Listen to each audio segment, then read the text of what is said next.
Catch up on all the live shows right here on africatechradio.com. When the discussion about cybersecurity comes up, many small business owners and managers leave the room, or rather, they leave the group because it does not concern them, because not many small businesses are targeted by hackers and cyber criminals, or maybe because when the hack actually happens, it does not mean much in the grand scheme of things. Well, both assumptions may be very wrong, because most small businesses have their data tied around the owner, and if and when either the owner or business is at risk, everything, and by everything I mean everything, is at risk.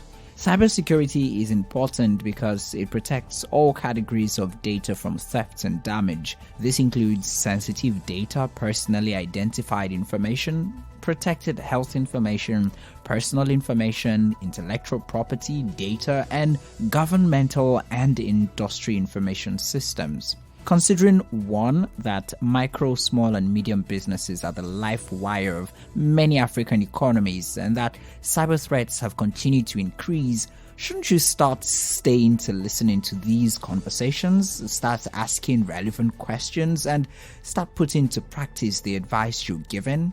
You may think that you only need to manage your cash, engage in lean planning, understand your margins on all your products and services, have a strategy for recruiting and retaining talent, or for those who go far enough, maybe only think that they need to develop a database culture. But then you need to listen to these 10 practicable cybersecurity tips for small businesses if you're either a small business owner, manager, or employee.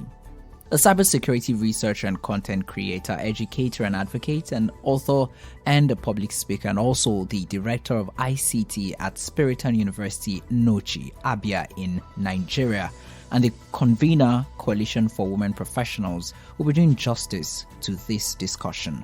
Chioma Chigozie-Okwum. So a little backstory to this discussion, yeah? She shared her 10 practicable cybersecurity tips each for small businesses, which made up the 1001 tips from 101 experts around the world, which Belmont Business Enterprise Center Australia put out. Let's start off with the first one. Cybersecurity is everyone's business. Small business owners and managers just left the room and they're like, big businesses most likely. Yeah, cybersecurity is actually everybody's business. So I'm going to approach this from two perspectives. I'm going to approach it from the perspective that every single person that works in an establishment, from the butler who opens the door to the CEO, have to understand the business of cybersecurity and cyber safety best practices. And this is because you might not know where the breach is going to come from. It can be a careless IoT that is used as an entry key, it could be anything. So that is one aspect. And then when we talk about cybersecurity being everybody's business, whether you are running a one-man business, a sole proprietorship, or you are running a medium or small scale industry, or you are talking about big firms or the government, no matter the level of interaction, because we're even saying that as individuals, we should be cyber secure. So as long as you are running a firm, there is something you have that is of value that cyber threats can exploit. And if you don't want to be safe for yourself, you will learn how to be safe, because you could be a vendor to a big company that does a lot of due diligence and has to ensure that whatever small business they are interacting with are almost on the same page with them with regards to cyber safety best practices. So if you're not embracing cybersecurity and all it entails, you could be handing yourself the short end of the stick. Because when the chips are down, it could be the reason why you will lose out from a contract or a supply or a vendorship role that you are so qualified for. But because you decided to turn a blind eye and see it that, no, I shouldn't put these things in place. After all, I'm just running a one-man business. It's just me here. No, you have to secure, because you have data, you have information. It is attractive out there and cyber threats can exploit it. Now, to the second tip, you mentioned being a vendor to a big or a large organization, and the second tip deals with quality assuring vendors and third-party partners of the small business. How important is this? Yeah, this is very vital because let me just give an analogy, maybe in real life, or we call it physical security. Nobody lets in a thief or someone with bad reputation into their establishment to interact business with them, or even into their homes. So if you are a small business, you have vendors, you have partners, you have people that you collaborate with, there is always going to be sharing of information back and forth. There might be a time when there will be points where you people exchange payments for goods and services and all that. So if everybody is not on the same page, we've had issues of man-in-the-middle attacks, we've had issues of sniffing and spoofing of emails. These things happen every day. So, but if we have a standard that we can use to check on the vendors that we interact business with, our partners, people that we collaborate with, to ensure that how seriously that we take issues of cybersecurity is also how they take these issues, so that they don't become a vulnerability point, because we could be doing everything right, and because they are lax in their own approaches to cyber security issues, they might not become an entry point or a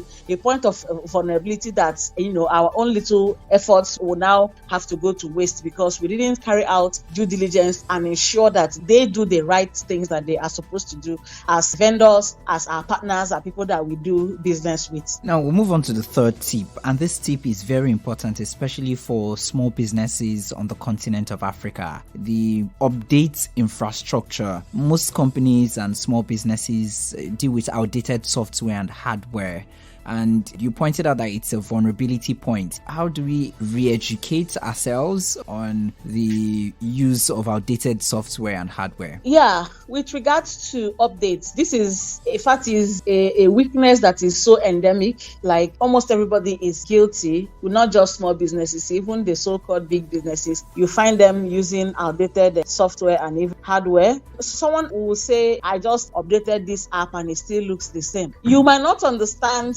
the importance of these updates that are being run on these softwares and hardware, because there is something we call patching. Patching is when we identify bugs in a software, or maybe it could be in a hardware, on a software, and then if we identify these bugs, then we now implement patches, which are treatment for those bugs. So at every point in time that there is an update, it could be that there are bugs or there are glitches that have been identified in the software, and these glitches have been fixed, have been patched up to prevent zero-day attacks, that could happen when we've not found, these attacks that happen when these patches have not been found. But if you are still using the unupdated software or hardware, the propensity of you falling victim to these issues that have been fixed in the updated version is also very, very high. That is the reason why we advocate that whenever if you are using hardware, there are some hardware that are no longer compatible with some security solutions that have been created. The other time, HP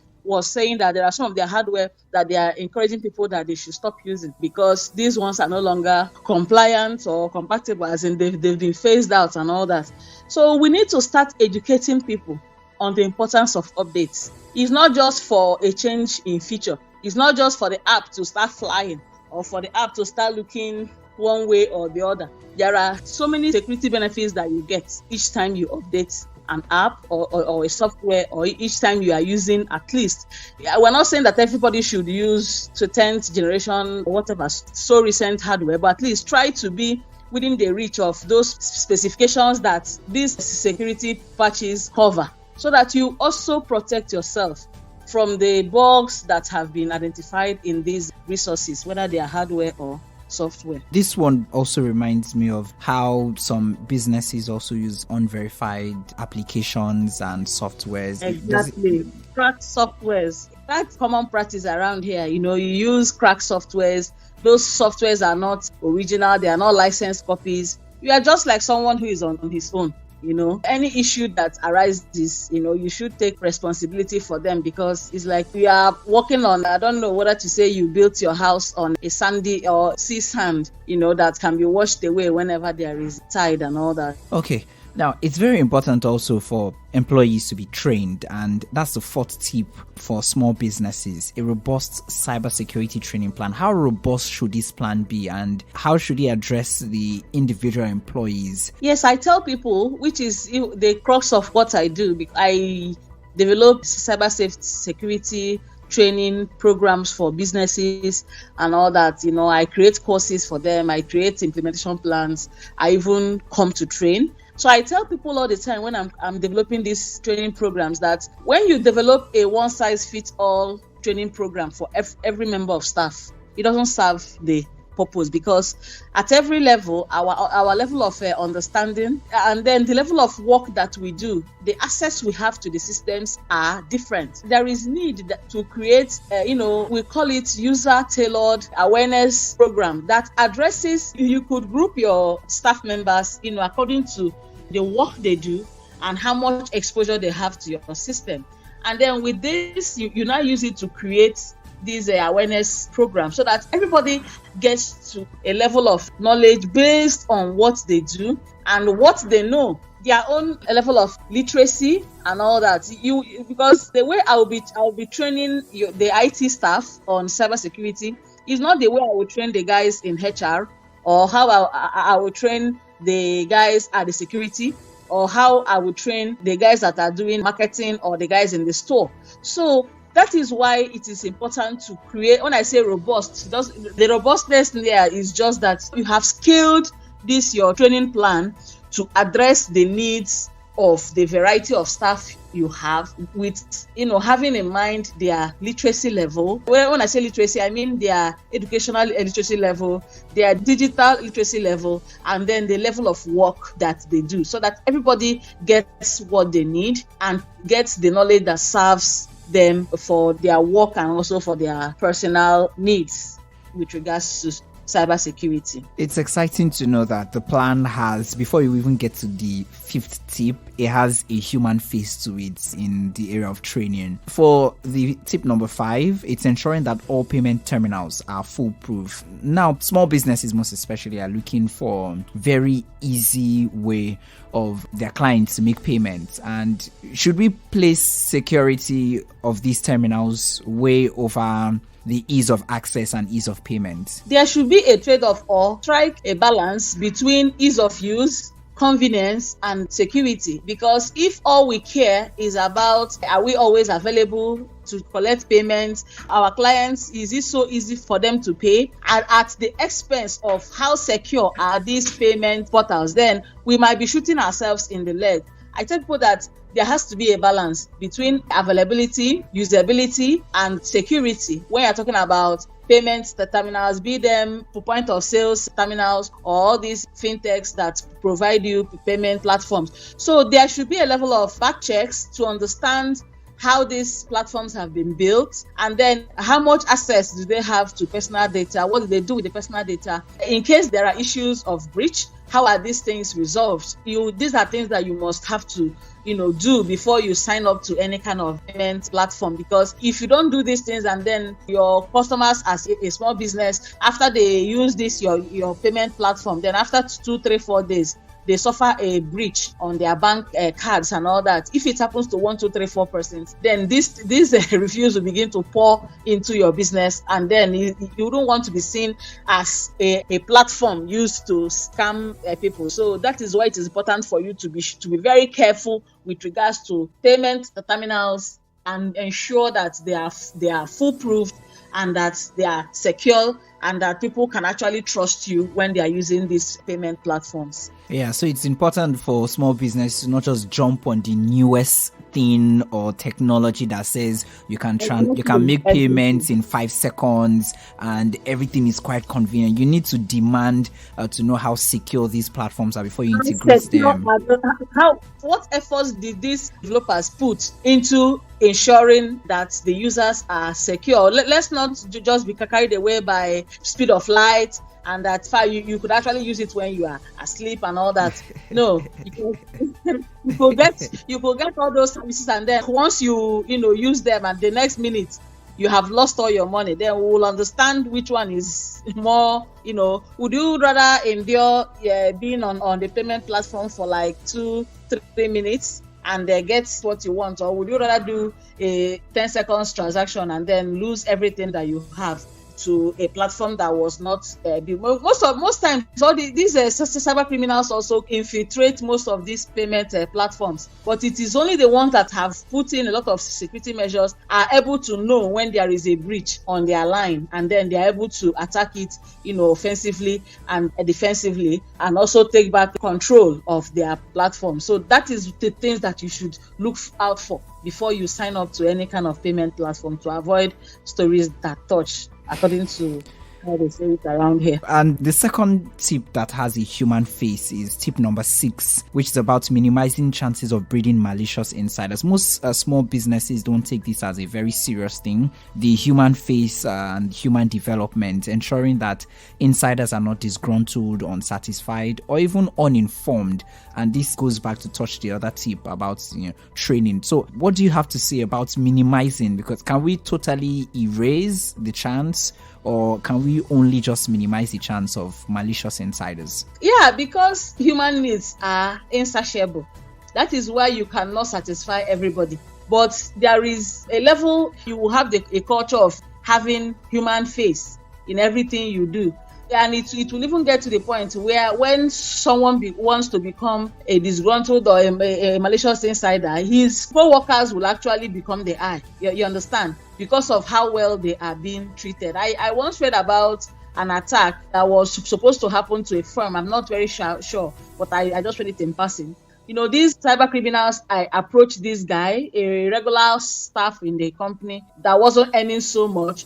They approached him and offered him so much money for him to become their, foothold to enter, and attack the company. The guy told them that he wouldn't do that to the firm because they always shared in his pain and in his joy. He got his leave as at when due. He got his pay as at when due. He was happy with his boss. His boss had a human face. So with his help, they were even able to track down, because of the communication trail between him and those guys, they were able to track down those cyber criminals. If you don't consider your staff as part of the people that own this business, because they are the ones that do, that carry out the operations of the business. They are the ones that carry the cross of the business, to say. If you don't care about them, you don't care about their welfare, they don't get paid, that's even the worst. They don't get paid as at when due. Then they have these issues of having money issues at home that they can't solve, and yet they have to be at, when they are sick, they have to be at work, even if, they haven't had their leave and all that.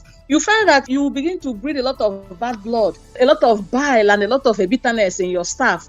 And they would become a point of vulnerability. There's what we call human social engineers. They could begin to psych them. They could begin to try to use them to, breach your company. So if you don't pay attention to people becoming malicious, people will call them uninformed. Those ones are the weakness. The ones that are also very greedy. You should also be able to understand these people. So pay very good attention to issues that could turn your insiders into your vulnerability point. Because no matter what you do with your perimeter security, if the core is bad and is faulty, whatever you do on the perimeter is just mere lip service. So because we see that most small businesses, because they are struggling and maybe they have just one owner struggling to, most times they don't pay very good attention to their staffers and people that are, working for them inside the establishment. Yeah, just as we're getting to tip 7, some people would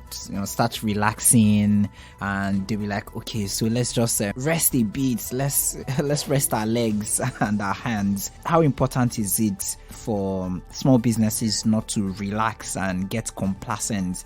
And who exactly is supposed to carry this on their head?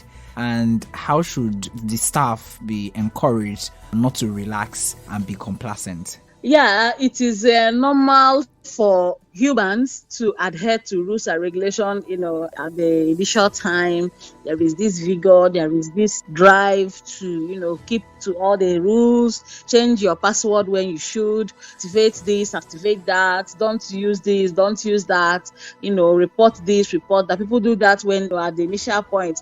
But then there is a point that we call the point where they now start acquiring the characteristic of becoming complacent, when they feel all these things that we are doing, is it even necessary? Let me just relax. That is when you see some staff, they will now start sharing their password with their co-staff. Someone that is supposed to be a supervisor, that's supposed to authorize the work of someone beneath, you will now give that person your password. The person will send requests to you and still authorize for himself. You see these things happen. People now become complacent. So there are solutions that can be created using intelligent computing approaches, using different kinds of machine learning algorithms that monitors your system and ensures that all security protocols are followed to the letter, so that there are no issues of complacency, there are no issues of relaxation, there are no issues of lax. So these systems monitor you, they force you to do these things, and they even log your data. They even study to find out whether you are beginning to grow complacent. They warn you when you are beginning to grow complacent, and when you want to start evading these security protocols, they don't let you, because you won't be able to move to the next level. These are some ideas that so many people I know are actually working on these issues in different labs. There are things that we can, because if you say you want to be the one to, maybe you tell them to always change their password every 30 days. If you don't use technology to monitor them and to enforce it, you may not be there to check, to go around everybody to ensure that everybody is doing everything that they're supposed to do.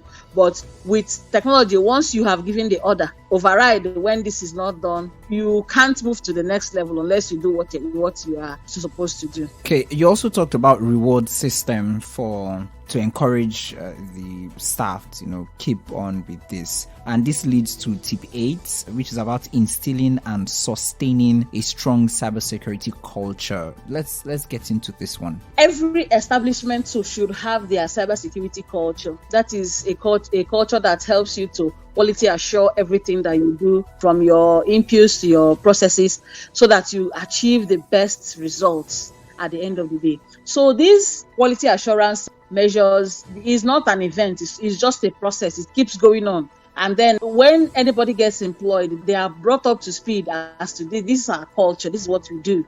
And then I spoke before about using technology to monitor people's level of compliance and all that. So there could be a way of logging these things and knowing people that are actually high adopters, people that are always very good in complying, even those that encourage others to maintain the culture. Then if you have maybe something that you could have it do it monthly, quarterly, or yearly, cybersecurity person of the year, staff of the year, of the month, of the quarter, and all that. It will encourage. Maybe you could even attach maybe plaques or certificates, or even add money. It will encourage, because we will like encouragement. Everybody likes encouragement. Everybody likes to be recognized. So it will encourage others to try to meet up and overtake those that are always receiving these awards and all that. It's also a way of ensuring that you are able to sustain your culture. The only way you can sustain your culture is to quality assure your entire system,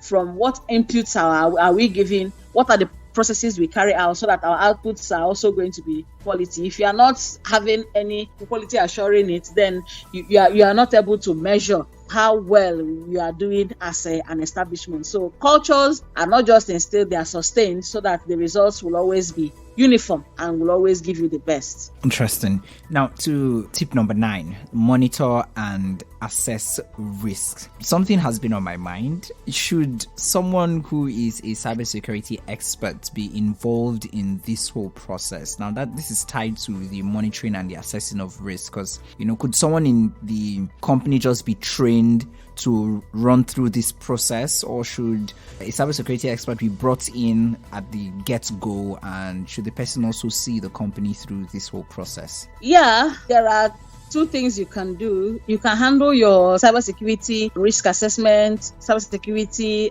monitoring and evaluation in-house, and you can also lease it out to a third party. There are so many firms that do these things. That is the core thing they do. They come in, they do all your assessments, from vulnerability assessment to risk assessment to all levels of assessment, and then you pay them, they come in, they monitor from their end whatever you do. So there's going to be an API or that helps them to link into your system and monitor, or you could do it in-house if you have the resources. It's just for you to weigh your options. What some small businesses do is they make use of maybe some open source tools to handle these things, but then open source tools are good, but then you should ensure that you have carried out your due diligence before you begin to use those open source or free access tools to handle your risk assessments and all that.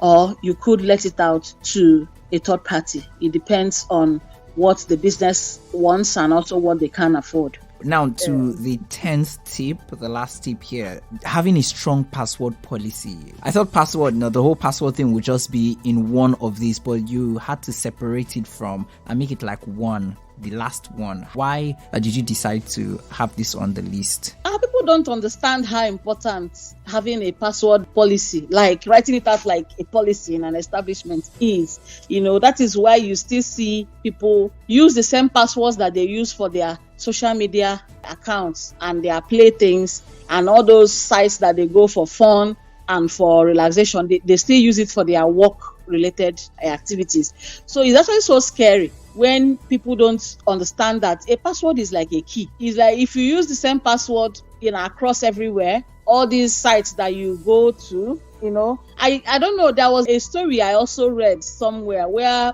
a big firm was hacked because one of the directors used the same password he uses at work to log into a site where I think a casino or something, I'm not very sure of, but it was something that has to do with a relaxation something, but not knowing that he has been a target to this guy. They've been following him, trailing him, following every of his activities. So the moment he used that password there, they just tried it out on their plan because they needed his password on their in his office network to escalate their own privileges and get to the point where they want to get to and start wreaking havoc. So they followed him up, they monitored him, they checked on him everywhere he went, where he went to buy things he did. So just that small mistake cost the company so much money. So that is why every company should have a policy, password policy. Make it like it's just like 10 commandments. Write it out for them. Let them know that if anything happens and it's because of your carelessness with the way you use your passwords and all that, and then if we are supposed to change our password every 2 weeks, ensure that it is done. It is there in the policy. If something happens and then we run an audit trail, and then we find out that it's because someone didn't change their password. Okay, maybe someone didn't change their password after 2 weeks. Then the person is liable to be prosecuted, and the issue can be escalated. So there are so many things. Ensure also that you have multi-factor authentication, because just having only password may not be enough. Because there are issues where these passwords can be sniffed, or you can fall victim to what we call brute force attack, where they are able to guess what your password is. But then there should also be multi-factor authentication using maybe biometrics, depending on what you can afford, biometrics, or using OTPs or tokens and all that. So password policy is important to what we do in cybersecurity. I tell people, recently I lost a device, and then I was so scared about my password being compromised, because the device I lost had the number that I used to set up my two-factor authentication. So I just quickly had to block the number so that I'm only the one that has access to, because if someone has access to that device where I have that number, you could actually try to log into my Gmail, and then they tell you, we have sent you the OTP, and then you have the device with you. So that is how conscious we should be. I wasn't even bothered about the money in the bank, because I needed to just secure that password, because that password is key to every other thing that I'm doing. That particular password that I use for that particular email, which is the key, to every other thing I do. So the password policy thing, I had to make it a tip so that it's not embedded in anywhere, so that everybody understands how important these things are. It's part of what you do to sustain a cybersecurity culture, having a strong password policy. But we had to put it in isolation so that it gets the attention that it actually deserves. There are some people who really do not understand what password policy would mean. It's just like giving weight to maybe a rule or a guideline that you have as an when something is a policy, it has been agreed on by whoever owns the establishment, whoever are involved, and it's been put down, and it has been signed, and it has become a legal working document. That is the point. So if anything happens, we can actually go back to this policy document to find out so and so person fell victim of this password policy number 1 that says that passwords should be changed every 2 weeks. And if this does not happen, this is the punishment that is going to accrue to whoever falls victim. That is how you prepare this policy documents. It's a weighty document. It's not just like normal talk. Please, people should be changing your passwords. No, when you make it a policy, it has become a legal document that can stand against whoever falls short of what is written in that policy. Oh, that's a good way to end. Thank you very much for the time. Thank you for setting aside everything else to have this discussion with me. I really appreciate it. Thank you very much. You're welcome. Broadband and information technology are powerful factors in small businesses reaching new markets and increasing productivity and efficiency. However, businesses need a cybersecurity strategy to protect their own business, their customers, and their data from growing cybersecurity threats. Thanks for listening, and don't forget to catch up on all the live shows right here on africatechradio.com.